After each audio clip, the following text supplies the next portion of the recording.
importantísimas que tienen las Escrituras, porque la verdad es que la palabra de Dios toda es importante. ¿Están de acuerdo, hermanos? Pero hay cosas más relevantes que son como textos que en ella nos dan parámetros para poder nosotros comprender y poder ubicarnos. Porque una de las cosas más complicadas para un ser humano es no ubicarse. Una hija, un hijo de Dios, no ubicarse en las Escrituras. Entonces las Escrituras, quisiera que nadie conversara, que todos estuvieran atentos, por favor, porque las Escrituras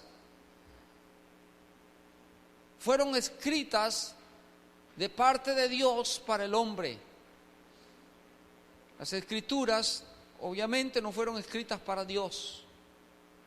Es Dios revelándose al ser humano. Dios tratando de atraer al ser humano hacia Él.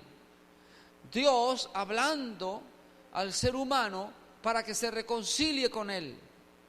Para que el ser humano logre comprender el mensaje divino de parte de un Dios santo y sabio, dado a criaturas como nosotros, criaturas con una mente finita, en otras palabras, con una mente corta, pequeña. Un Dios todopoderoso tratando de acomodar de alguna manera un mensaje, dárselo a una criatura como nosotros, un poco escasos, con unas mentes comparadas con la de Él, muy pequeñas. Pero que ese mensaje pudiera llegar, pudiera ser comprendido, entendido, revelado y obviamente puesto por obra. Entonces Dios tiene en las Escrituras parámetros en los que nosotros vamos a encontrar pistas o chispazos en los cuales nos vamos a ubicar. ¿Estamos claros, hermanos? Porque si alguien lee la Biblia y no la entiende, no comprende las Escrituras, mucho menos las va a poner por obra, porque no las entiende. Y menos aún va a recibir lo que ellas dicen que recibirán aquellos que las obedecen o que se esfuerzan por obedecerlas. Porque las Escrituras no solamente son mandatos, las Escrituras son regalos de Dios al ser humano. Porque Dios no es un Dios dictador, no es un Dios gobernante que quiere tener a sus criaturas como autómatas, como robots, como seres que no piensen, solamente obedezcan. No, eso no es Dios. Dios tiene en su palabra muchas promesas. Dicen los entendidos que hay 33,000 promesas en las Escrituras para usted y para mí. Y esas promesas las recibirán aquellos que nos ponemos a entenderla, que queremos entenderla, para que no se cumpla lo que dice Dios también en su palabra: mi pueblo pereció porque le faltó conocimiento. Esa palabra conocimiento se refiere a conocerme a mí, a Dios. Dios lo único que quiere es que el ser humano, con esa naturaleza, con esta mente que a veces no nos da para poder comprender la inmensidad de un Dios tan poderoso, que con esta que nos dio, sí tenemos la capacidad para conocer al Dios vivo. lo que necesitamos conocer. Hay personas que quieren saber, no entienden la Biblia, pero sí quieren saber de dónde salió Dios. Hay personas que quieren saber las cosas no reveladas, pero no quieren obedecer las que Dios le ha revelado. Porque el ser humano es como curioso, como los niños. Muchos niños se accidentan con una navaja, con una aguja, con la misma electricidad, se majan un dedo, se cortan con un cuchillo, porque son curiosos, quieren experimentar. Que a nosotros no nos pase. Amén. Quiero que leamos un pasaje de esos que son oportunos. Está en el libro de Juan, el Evangelio según San Juan, capítulo 6.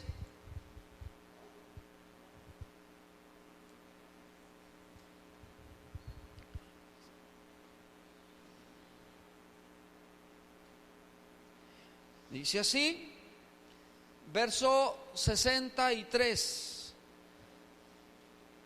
Jesús está enseñando grandes cosas y aquí da una revelación acerca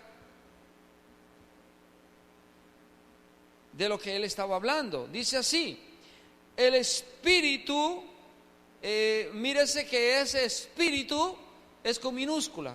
¿Estamos claros? No está hablando del Espíritu Santo. Dice, el Espíritu es el que da vida. ¿De qué espíritu está hablando, hermanos?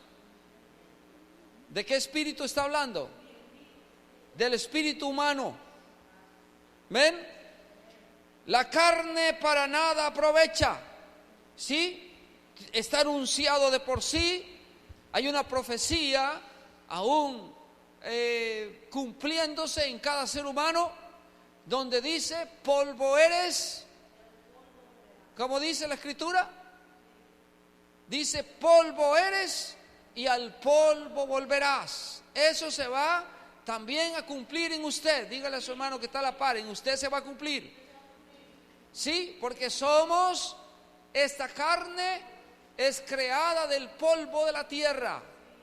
Por lo tanto, esta naturaleza, esto que ustedes ven aquí, este instrumento, este cajoncito donde yo ando, ese donde anda usted, uno más grande, otro más pequeño, otro morenito, otro de todos colores, pero no importa el color, no importa el tamaño. ¿Están aquí, hermanos? ¿O siguieron leyendo? ¿Sí? Entonces, en la casa puede leer las escrituras, aquí solamente estamos estudiando. Entonces, cuando usted entienda que la carne no va a aprovechar, sin embargo, es importante. Sí, porque es el instrumento que usted necesita para vivir en esta tierra, que yo necesito para vivir en este mundo. Porque el cuerpo fue elaborado por un Dios sabio para que pudiéramos tener vida en este planeta. Cuando el ser humano ya no necesita, ya no puede vivir aquí, entonces tiene que dejar este cuerpo, y ese cuerpo que le sirvió por 10 años, por si es un niño, si es 20 años, si es un joven, un adolescente, 15 años, 30, 40, hasta 100 años, ¿verdad? Ya arrugadito, pero los años que le haya servido, gracias cuerpito. ¿Cuánto le pueden dar gracias al cuerpo? Gracias cuerpo, gracias. ¿Sí?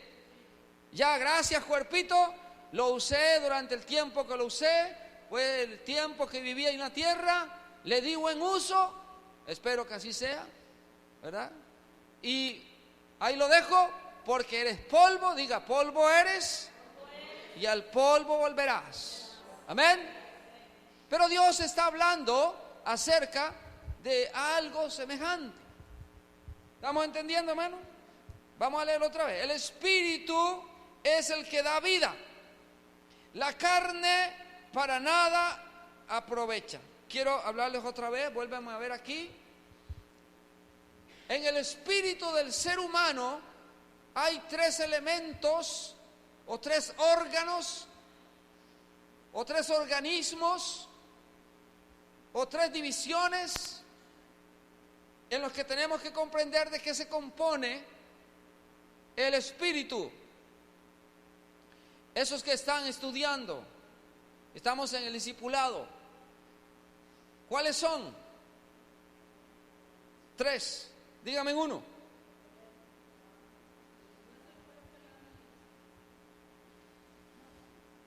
Uno es la intuición. Y ahorita les pregunto para qué sirve la intuición. Eso que están estudiando. Recuerde, estudiar no es sacar un título, es aprender. Uno es la intuición, otro es la conciencia. Y el otro, ¿cuál es?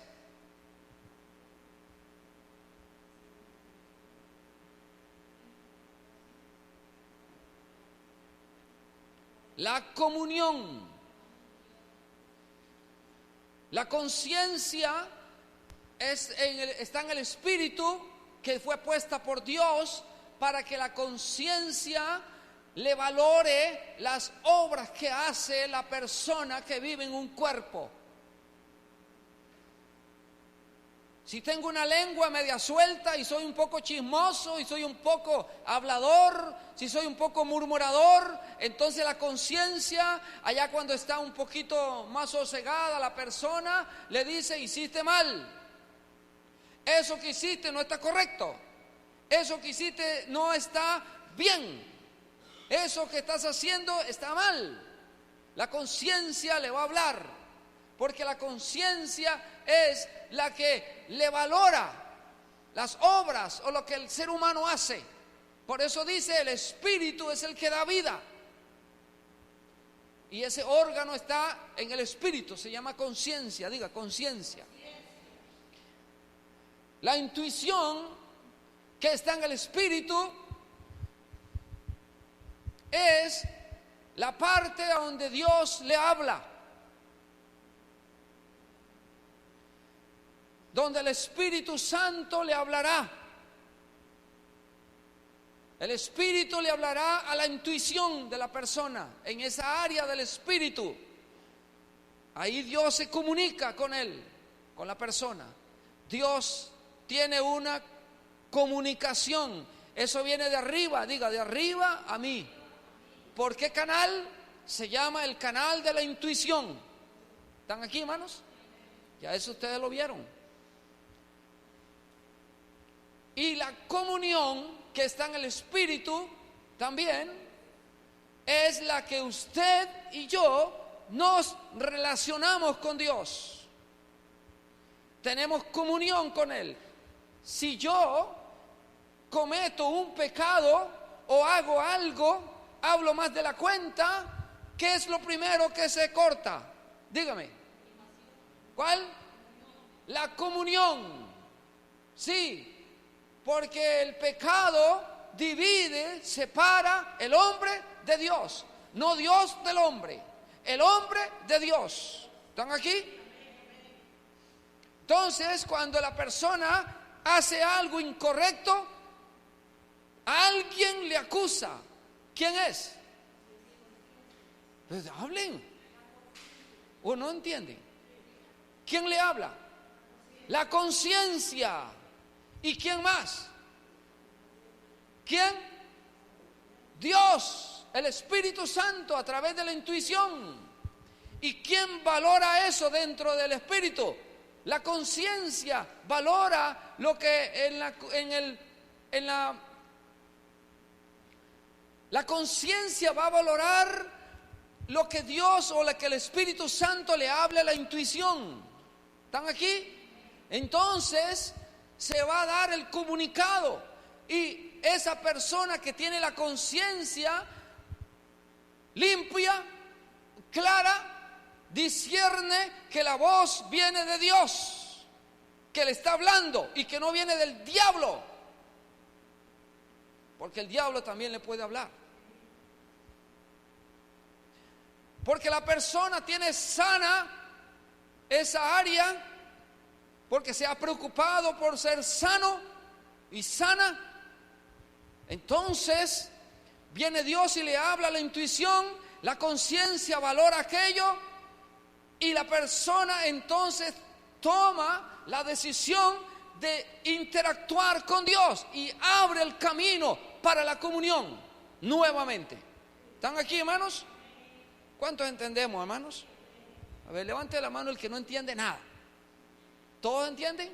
Entonces le voy a preguntar uno por uno.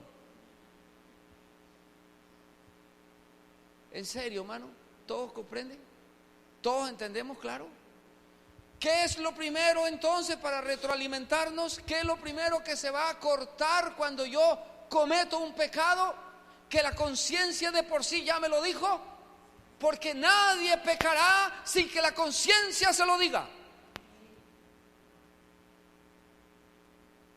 El pecado que sea. Estoy hablando de un cristiano. Porque el que no es creyente tiene la conciencia cauterizada, o sea, un velo sobre la conciencia porque está llena de pecado, está llena de ataduras y no sabe cómo liberarse. Es como agarrar ¿qué puede ser? Un gato, amarrarlo de las patas, echarlo entre un saco y pretender que se salga de ahí. No puede manejar sus elementos porque los tiene atados. Diga, atados. La persona que es mundana, la persona del mundo, tiene la conciencia cauterizada, no sabe ni quién le habla, si es el diablo, si es Dios, si es ella misma, no sabe quién, porque no sabe discernir, porque está la conciencia enferma, atada. ¿Me explico? Entonces, estamos hablando de una hija, de un hijo de Dios, ¿sí? Cuando esa mujer, ese hombre, ese joven tiene esa conciencia clara, esa conciencia le dice: hiciste mal. ¿A cuánto le ha pasado algo, hermano, así? Levante la mano que le ha pasado algo así. ¿Así? ¿Sí? La conciencia le dice: hiciste algo incorrecto. A mí también. Hiciste algo mal. Si la conciencia no le habla, es porque esa conciencia está completamente atada, cauterizada. Recuerde, estar en una iglesia no significa ser un hijo o una hija de Dios. Es haber permitido que la sangre de Cristo le lave y le limpie. ¿Para qué? Para que se establezca la comunión con Dios. Cuando la persona entonces está limpia, cometió el error, cometió la circunstancia, eso si es fuerte, eso lo rompió la comunión con Dios. Y estamos hablando solo del área del espíritu. Amén. Si algo tiene que cuidar usted, tengo que cuidar yo, es mi relación con Dios. Pero la relación con Dios no es un asunto de fuerza humana. Mi relación con Dios se va a mantener íntegra a medida que yo no contamine mi espíritu. ¿Con qué lo contamino? Con un pecado. Si yo peco con las manos, peco con el cuerpo, ¿sí? Peco con las áreas del cuerpo, pero contamino el espíritu. Mano, ¿me estoy explicando, hermanos?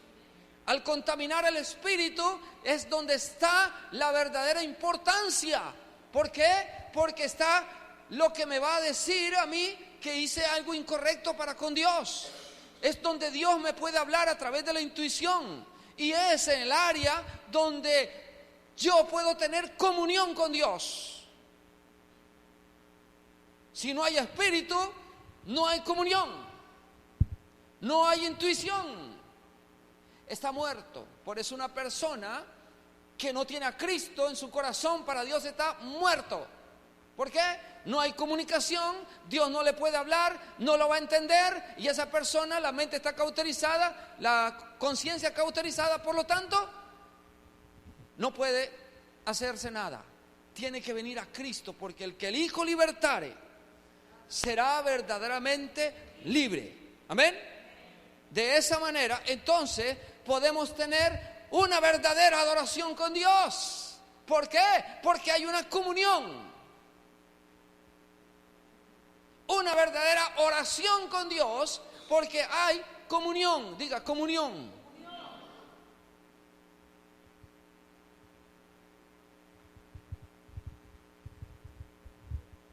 No sé si me estoy dando a entender, hermanos. Entonces leer el 63 de nuevo, 6:63 de nuevo. El Espíritu es el que da. ¿Qué es entonces lo que una persona tiene que tener como prioridad de mantener vivo? ¿Sí?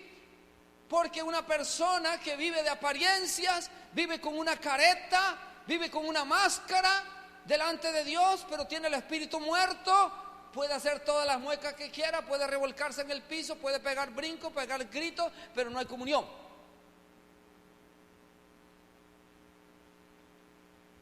¿Me explico? Y si no hay comunión, no hay relación, no hay contacto, no hay una verdadera llamada. Está cortado el cable, se cortó la llamada, se truncó el teléfono, no funciona para con Dios. Ahora, ¿eso se puede restablecer? Claro que sí. Existe un método. ¿Cuál? El arrepentimiento. El verdadero arrepentimiento delante de Dios. Confesar lo que truncó aquello, hablarlo, decirlo ante Dios o como sea. Arreglar la situación, porque si el espíritu está enfermo, se enfermó todo el cuerpo, se enfermó el alma. Ahora, ¿y qué es el alma? El alma está la razón. Ahí en el alma está la voluntad, esas son otras áreas, ¿sí? Pero si el espíritu está mal, todo lo demás está mal. ¿Estamos aquí?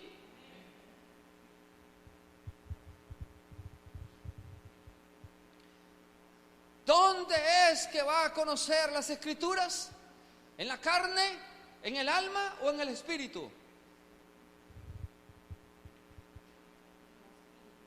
Porque Dios, ¿a dónde es que habla? Al espíritu. Y como Dios le habla al espíritu, entonces necesita tener el espíritu. Por eso Dios para una persona natural es alma y cuerpo.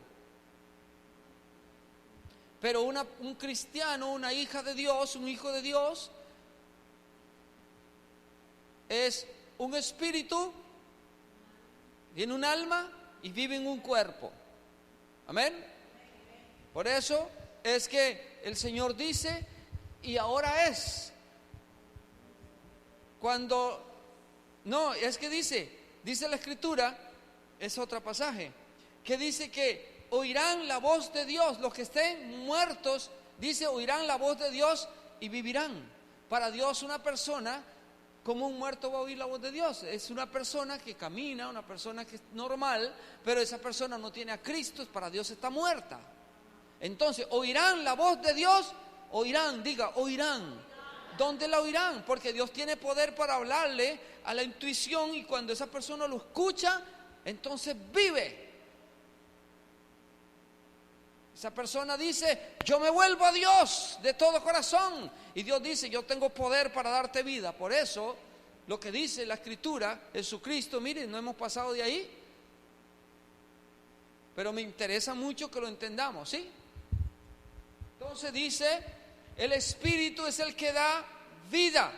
La carne para nada aprovecha.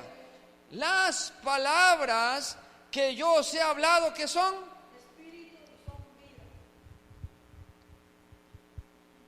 Cuando yo logro entender eso, entonces yo me ubico.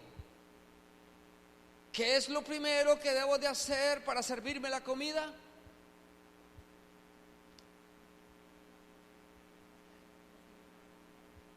No, la comida ya está hecha, digamos. ¿Qué es lo primero? Usted toma el plato y a como esté, usted le va hacia la comida y después se la come. ¿No, verdad? Primero se revisa cómo está el vaso para agregar el líquido. Primero se revisa cómo está la ollita para hacer el arroz. Bueno, yo creo. No creo que usted vacíe ahí un vaso sucio con un gusano y le agrega el café y dice, bueno, el café mata todo. Y se lo toma. Usted primero, ¿qué prepara? El vaso. Diga, preparo el vaso. Primero, antes de darle a Dios, yo tengo que mirar para adentro. Antes de adorar a Dios, antes de hacer algo, yo tengo que mirar hacia adentro y ver cómo estoy. Amén. Yo me reviso, yo me miro. Yo puedo ponerles a ustedes la carita de santo, ¿sí? Yo puedo ponerles a ustedes una carita de yo no fui y quizá los engañe. Pero hay dos seres que no se pueden engañar. El primero es Dios, imposible, y uno mismo. Es imposible, no se puede engañar uno mismo. Entonces yo primero tengo que verme como estoy. Por eso Jesús dice en su palabra, si traes tu ofrenda al altar y ahí te acuerdas que tu hermano tiene algo contra ti, no que usted tenga algo, sino que tu hermano, deja la ofrenda, no me des nada, déjala ahí quieta, no me des nada, y ve y trae la ofrenda, ponte a cuenta con tu hermano y después me traes la ofrenda. ¿Por qué? Porque la palabra de Dios es espíritu.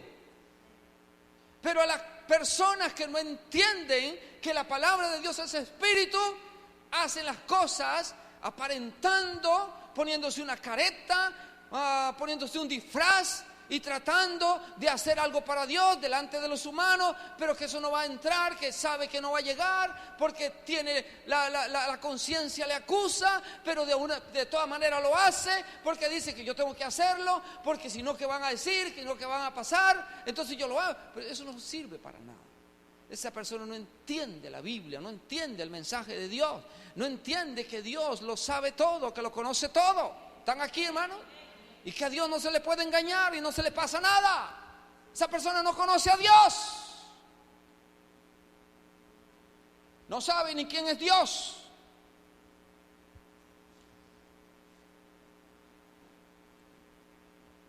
Primero, ponerse a cuentas con Dios. No para salir del paso, porque algunas personas vienen a la iglesia, se ponen a cuentas con Dios solo para salir del paso. Y ahora sí voy a estar bien aquí, mientras esté aquí estoy bien, aquí no voy a pecar, aquí no voy a hacer nada, pero cuando sale de aquí se van a pecar. Eso no le funcionó. No le funciona. ¿Qué le dijo el Señor a aquella mujer que fue sorprendida en el pecado? ¿Qué le dijo? Vete, ni yo te condeno, pero eso sí, vete y no peques más. ¿Qué le dijo el Señor a aquel hombre del estanque de Siloé? Cuando fue sanado y lo encontró en el templo, le dijo, mira, has sido sanado, ¿sí? Pero, dice, no vayas a pecar más para que no te venga una cosa peor. Ese hombre tenía 38 años de estar paralítico, tendido en un lecho. Y el Señor lo sanó inmediatamente. Y le dijo, ¿usted sabe, hermano, lo que es tener 38 años paralítico y que le suceda algo peor? ¿Cuál fue la condición que le dijo? Eso sí, has sido sanado, no peques más para que no te venga algo peor. Amén. Esto no es un asunto de pido perdón hoy y luego mañana salgo del paso aquí, vengo, adoro a Dios, le doy a Dios y escucho la palabra y después me voy a pecar. Eso no sirve para nada. Eso es un corazón contaminado, un corazón malo, no arrepentido delante de Dios. Y en primer lugar no conoce ni quién es Dios, porque Dios no opera así. Esa no es la forma de operar Dios. Esa no es la manera de Dios operar. Dios opera de otra manera. Dios, si hay alguien que no puede dejar algo, no tiene fuerzas, pídaselas a Dios. Él le dará las fuerzas para que renuncie. Vienen las fuerzas del cielo. Eso no es con brazo humano. Esto no es con cosa de hombres. Si yo me doy cuenta, yo me investigo, yo me veo a mí mismo y yo tengo algo que yo sé que tengo que dejarlo porque la conciencia me lo está diciendo. Dios en su palabra me ha hablado y ya me ha dicho, y yo me doy cuenta que tengo que dejarlo.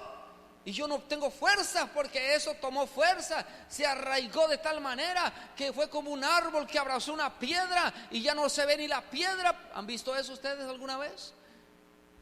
Y ya no puedo yo. Entonces yo le digo, Señor, yo quiero, diga, yo quiero, aunque no tengo fuerza, pero yo, Señor, yo te necesito. Ayúdame, Señor, porque no puedo dejar esto, pero yo sé que tú sí puedes conmigo. Tú puedes hacerlo, tú lo puedes hacer en mí. Yo quiero, Señor, despojarme de tal cosa. Amén. Y eso Dios viene en su ayuda. Eso es lo que Dios está esperando. ¿Usted cree que no tiene poder para hacerlo? Pero hay una cosa importante. La persona tiene que querer no hacer aquello. Y cuando eso se da, entonces Dios dice, esto es lo que yo ocupaba. Clama a mí y yo te responderé. Amén. Cuando hacemos eso, conocemos un poquito a Dios. Un poquito. Pero cuando hacemos lo contrario, sabemos que estamos mal y venimos y hacemos toda la pantomima. No conocemos a Dios. No conoce a Dios. Una persona que haga eso no conoce a Dios. Déjeme decirle que no le ha amanecido. Quiero que vayamos a 2 de Corintios y ya vamos a terminar, yo lo prometí. Solo es un pequeño reflexión. Capítulo 3.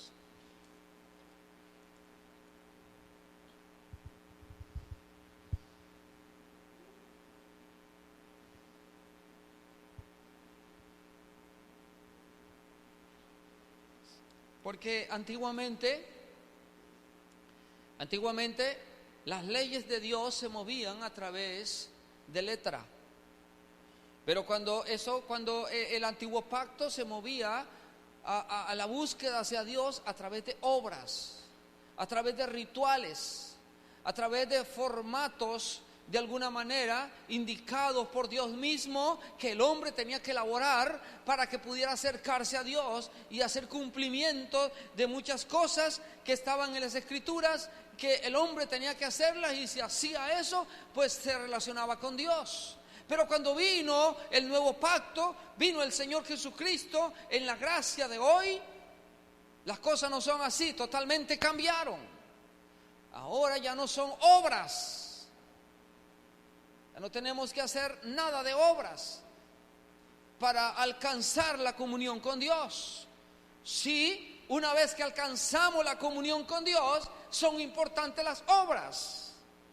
No para salvación, sino porque la respuesta a una persona que está en la gracia son las obras.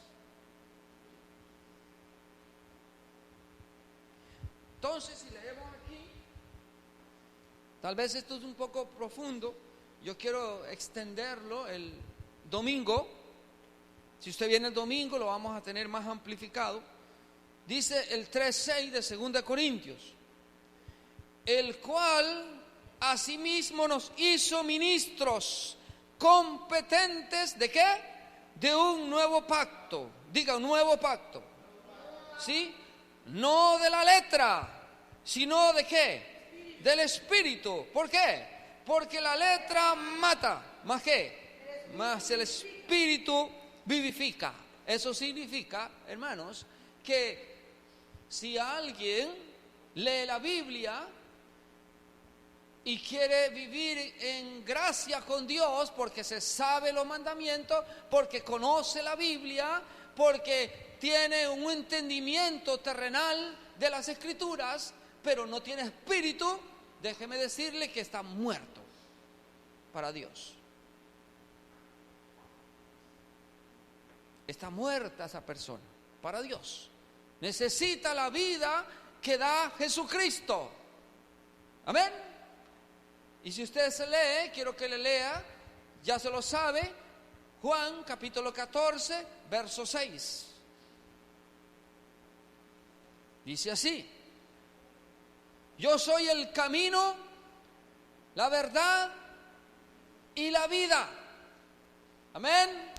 El único que tiene autoridad de Dios, dada por Dios, tiene potestad dada por Dios de darle vida a un ser humano después de haber estado muerto, porque estaba muerto en delitos y pecados, es Jesucristo. Si no tiene a Cristo, está muerto para Dios. Necesita tener a Jesucristo morando en su corazón para que tenga vida, para que se despierte el espíritu que estaba muerto. Porque el que puede dar vida es Jesús. Nada más. No hay otra forma en que haya vida. Por eso en el libro de Juan, capítulo 6, ahí terminamos.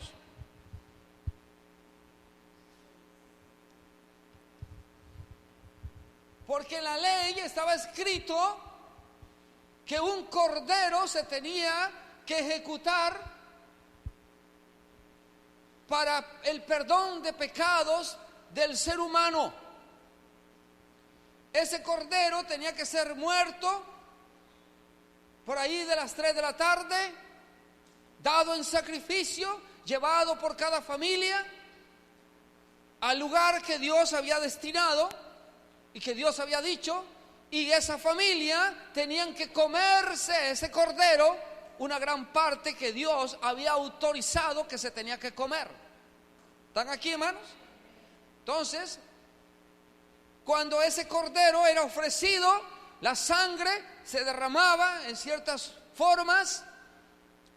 Ese holocausto se hacía por el perdón de pecados de esa familia.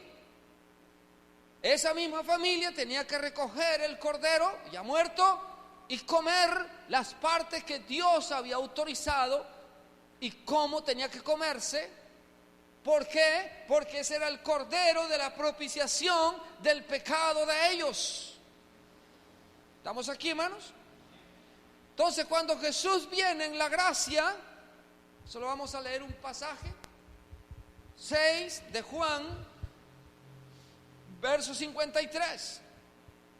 Aquellos hombres habían entendido por años y por todas las generaciones que aquel cordero se tenía que comer, el cordero que se ofrecía en la Pascua. Ese cordero se ofrecía y tenía que comerse por familias.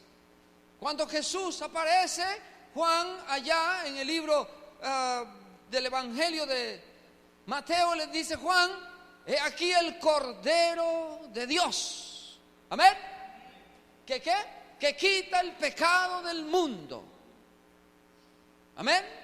Entonces, cuando Jesús se presenta ante ellos en el verso 53, le dice, ¿qué le dice? Jesús le dijo, ¿a quiénes le estaba diciendo? A todas aquellas gentes que ya tenían entendimiento de lo natural, de la ley. De cierto os digo, si no coméis la carne del Hijo del Hombre y bebéis su sangre, no tenéis vida en vosotros. Y dice, ¿qué?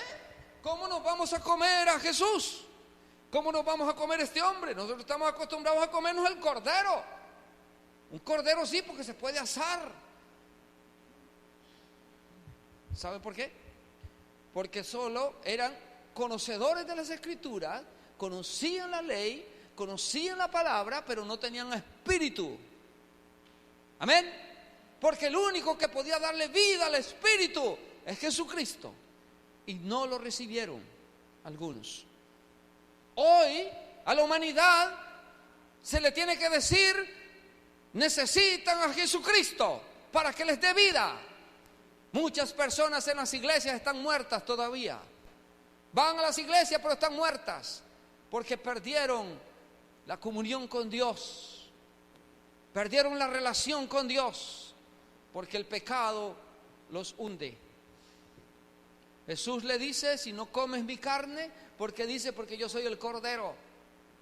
¿Qué significa comer la carne de Cristo? Recuerde lo que Él dijo, las palabras que yo os hablo no son carnales, son espirituales. Yo no les estoy diciendo que tienen que comerme del día que me bajen de la cruz. Yo lo que les estoy diciendo es que ustedes van a padecer, ustedes se van a tener que correlacionar. Yo soy el Cordero que voy a cargar sus pecados. Yo soy que con la sangre, con mi sangre derramada en la cruz, yo los voy a limpiar y los voy a reconciliar con Dios. Amén. Eso es lo que está diciendo. El cristiano que se acerca al Señor y no quiere sufrir, no quiere persecución, no le gusta que le digan nada, esa persona no está comiendo la carne del Cordero, solo está viendo el Cordero. Usted y yo somos el cuerpo de Cristo, por lo tanto, el cuerpo de Cristo necesita todavía recibir los vituperios del mundo. Este es otro mensaje.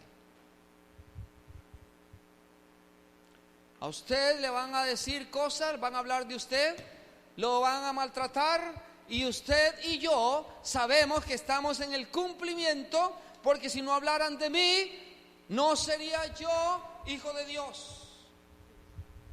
Pero también hay algo que se devuelve. Si yo como hijo de Dios no quiero y no aguanto nada, déjeme decirle que usted no pasará la prueba, porque usted necesita ser moldeado por Dios mismo a través. Dice la Escritura esto, y con esto termino, que por lo que Cristo padeció, ¿qué aprendió? La obediencia. El padecimiento que tengamos nosotros como pueblo de Dios ante el mundo y ante los mismos también del mismo pueblo, es que Dios le está enseñando a usted lo que es la obediencia. Amén. Aquí lo dejo, hermanos, un mensaje compartido como en 3 partes.